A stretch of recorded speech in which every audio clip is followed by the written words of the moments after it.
This is a long tail way of changing your whole life, of changing the way people treat you, of changing opportunities that come to you. I kept noticing in all the studies and all the religions I studied and books I read and shamans I worked with, that these universal practices repeated themselves. And I'd like to tell you what those 5 practices are. Those challenges are only going to be able to be succeeded if you're comfortable being with the hard to be with feelings. 90% of the people feel they're imposters, feel like they're kidding everybody.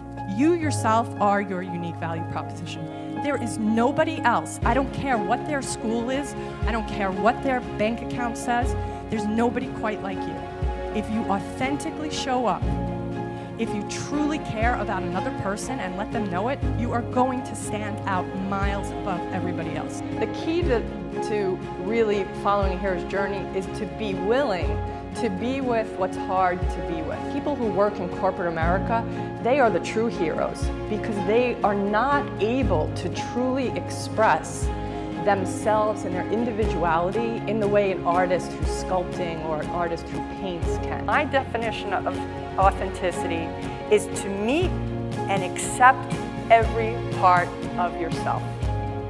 Doesn't mean you're not willing to grow, doesn't mean you're not going to develop new strengths. Anybody that I know who's involved ever in changing the world comes from a place of what we want, comes from love, not fear and hatred. If there's a book that you want to read and it hasn't been written yet, then you must write it. And I was like, oh God, I gotta write this book. I gotta go find these 50. And I have found them.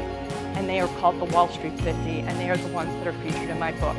And they weren't so hard to find.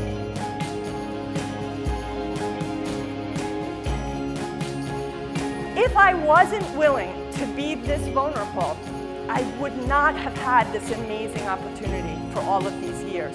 But I knew what I was born to do. And that is when this, began to bubble up inside of me, the concept of, what does that mean? That sounds like making money is wrong. That sounds like having abundance is wrong. That sounds like capitalism is bad and evil. All this focus on just shareholder returns is making the entrepreneur, businessman who organically knows how to run a business sabotaged by this constant focus on returns. Capitalism is actually all about meeting customers' needs. There are more honest men and women who work in finance than they are dishonest. Because I had started my career in the Community Bankers Association of New York State, that is filled with the George Baileys of banking.